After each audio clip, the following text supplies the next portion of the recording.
Koeman singgung proyek naturalisasi, KNVB seperti pabrik pemain timnas Indonesia. Pelatih timnas Belanda, Ronald Koeman, memberikan tanggapannya terkait proyek naturalisasi pemain timnas Indonesia.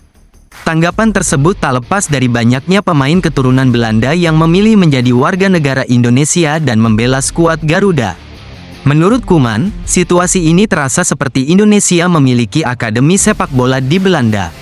Sebab timnas Indonesia dapat dengan mudah merekrut pemain yang memiliki darah keturunan Indonesia.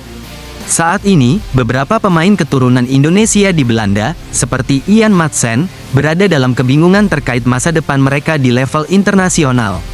Ian Maatsen, yang saat ini bermain untuk Aston Villa, menjadi salah satu pemain yang tengah mempertimbangkan karirnya, yakni antara tetap berjuang untuk bergabung dengan timnas Belanda atau memilih membela timnas Indonesia. Menurut laporan, PSSI telah melakukan langkah-langkah untuk mendekati pemain keturunan baru, salah satunya adalah Ian Maatsen. Kabar mengenai pendekatan ini bukan hal yang mengejutkan, mengingat Maatsen yang berusia 22 tahun memang memiliki garis keturunan Indonesia, tepatnya dari Jawa. Rumor semakin kuat setelah Maatsen menyatakan kekecewaannya karena belum mendapat kesempatan memperkuat timnas Belanda di level senior.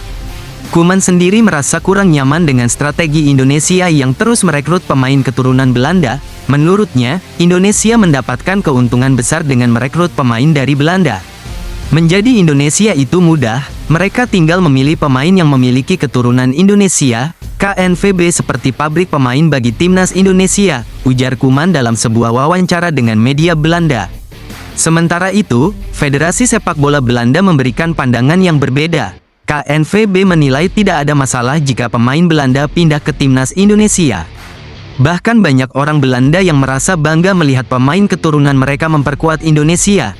Namun, KNVB tetap memperingatkan Indonesia untuk tidak merekrut terlalu banyak pemain.